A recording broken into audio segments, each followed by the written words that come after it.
10 banned candies that can kill. Who doesn't like to have some candy once in a while? And there are plenty to choose from. No matter how old you get, your love for candy never dies.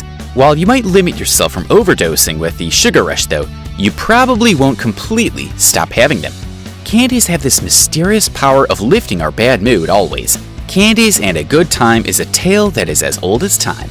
They are true lifesavers, but in the case of certain candies, it might not be true. Production of certain candies has been stopped for obvious reasons, and in the case of some of these, it was because they were life destroyers. Hey guys, and welcome back to yet another gripping episode of Stay Wise. In today's video, we're gonna have a look at the candies which have been banned for bizarre reasons. Don't forget to hit the like button and subscribe to our channel if you haven't yet. Alright, let's dive in. On number 10 we have exploding gum. Candy companies are desperately trying to come up with something new every season, and with a new ray of hope for their sales to skyrocket. One such incident was when a Ukrainian chemistry student in the year 2009, after he supercharged his bubblegum that had devastating results. He liked to increase the sour taste of his favorite brand, so he would often dip it into citric acid before chewing. But soon one day, he used the wrong powder and instead dipped it into explosives. All it took was one chew and his gum exploded in his mouth. Most of the lower part of his face was blown to pieces, and he died soon after. This insane recipe is off the hook and won't be reaching any of the candy shops anytime soon. Number 9. Roadkill Gummy Candy. There are different kinds of gummy candy available in the stores. In the year 2004, Kraft thought that they had come up with the idea which would stand out among all the gummy candy. Each one of them was made in the shape of chickens, squirrels, and snakes with the marks of tire tracks on them. They ended production of the treats by the following year due to a series of campaigns by animal activists who claimed that they were promoting the idea of injuring animals.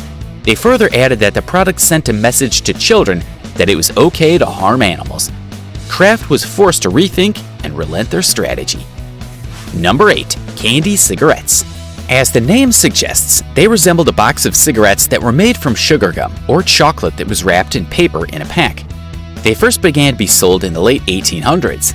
Some of its varieties even included powdered sugar that you could blow through the candy stick to simulate the smoke.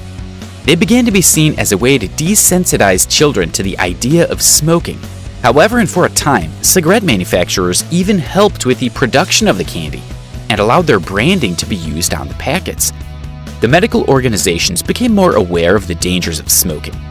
These collabs became less common, and hence the products have been banned in almost every other country around the world, apart from the US and Canada. Studies had shown that a percentage of smokers who had candy cigarettes when they were younger was higher than the people who didn't smoke. So the link between the two has been proved to be significant.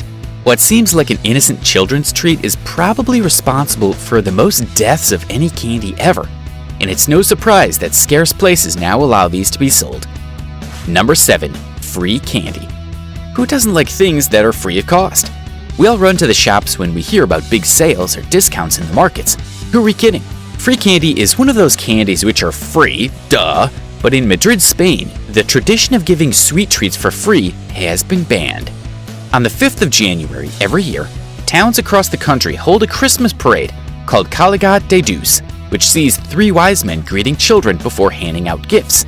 These men are taken through the streets to a church in a carriage, and part of the tradition involves throwing candy from the carriage into the crowds. However, it has led to several injuries as children scramble to collect what they can, and something unfortunate happened in the year 2013. A 6-year-old boy, Malego, was killed when he went into the street to collect some candy and was hit by the carriage. Rules are now in place to prevent such tragedies from ever happening again, and children in the region will have to resort to getting their candy the same way as the rest of us, by annoying their parents until they come around. Number 6. Hippie Sippy. The 60s were the most experimental times of all. Probably that's the only explanation for how a product like Hippie Sippy ever made it to the market eventually. They consisted of multicolored chocolate balls contained with a vial, and to get them, you had to suck through the needle. The similarities to drug use weren't accidental, but were in fact the whole point of this candy. They were designed to replicate hippie drug culture, with the needle and syringe being associated with heroin use, and colored balls representing uppers and downers. To make things even worse, they came up with slogans that say, "I'll try anything," and "We sell happiness." Needless to say, they were pulled from the shelves less than a year after being released, as they were spreading the wrong message to the children: using drugs is fun. So this could have potentially been one of the most dangerous products ever to have been developed. Number 5. Kinder Eggs.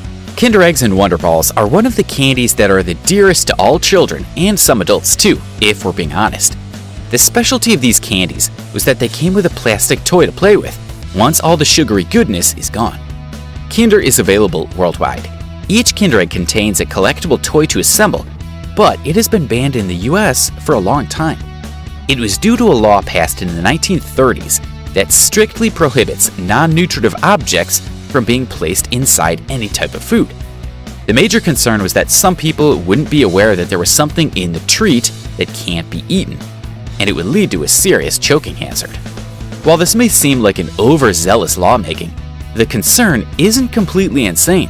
In the year 2016, a 3-year-old girl in France died after choking on a toy in a Kinder Egg, and there have been several instances where injuries have happened because of swallowing the plastic figurines.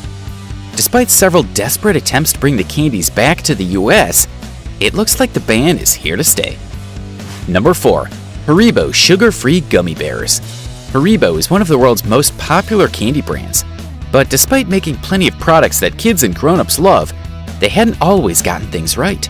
In 2014, their sugar-free gummy bears gained major attention, mainly because of the side effects experienced by the people who ate them in large quantities. This was because of the replacement of sugar, like glycine, a substance that's almost as sweet as sugar but contains half the calories. Its main ingredients are maltitol, sugar alcohol, and our bodies can't fully digest these. If it's present in high quantities, it can start to ferment in our stomach. Because of this, Amazon reviews were rather detailed, with some calling it napalm and saying that it caused intestinal distress. Number 3. Toxic Waste Chew Bar. The specialty of the Toxic Waste Chew Bar was in its extreme sourness, and it was trendy. But there was one other similar product called Toxic Waste Nuclear Sludge Chew Bar that was banned in 2011. It had originally been launched in 2007, but there was serious concern about the ingredients used to make the candy. The company's factory in Pakistan and the following test, the FDA revealed that they had detected significant levels of lead within the chew bars, to a level that could be potentially harmful to small children, infants, and pregnant women. The regulation requires lead levels to be below 0.1 parts per million, but the bars were found to have at least 3 times the required lead levels. Hence, they were removed from the stores, and they are gone for good. Number 2. Lucas Mexican Candy. It was one of the most in-demand products around the world from South America. Lucas Mexican Candy was controversial from the very beginning. The candy was sold in a shaker container that children could use to shake it into their mouths. Some were seen shaking the powder onto the table, arranging it into a line, and then sniffing it, which immediately worried people about the similarity to drug use. Lucas claimed that this resulted from using the product wrong, and then it was designed to be lightly sprinkled on fruit to make it taste better. But later, when their test showed in, they found that they had twice the amount of lead that is to be allowed. Hence, they were immediately banned by the regulators. Finally, on number 1, we have Lolly's Pipe. Lolly's Pipe was available in a wide range of flavors, and it was inevitable that kids would get their hands on them, as they were never intended to be sold to children. Made from candy, these were designed for smoking certain substances, and one of their marketing claims that they were flame-proof, so they could be used time and time again. They became really popular with smokers, but they were believed to encourage children to try out what they were designed for, promoting drug use by underage people. The pipe was banned thereby in every 7-Eleven store in Indiana, following complaints by parent groups. Which candy do you miss the most? Do let us know in the comment section.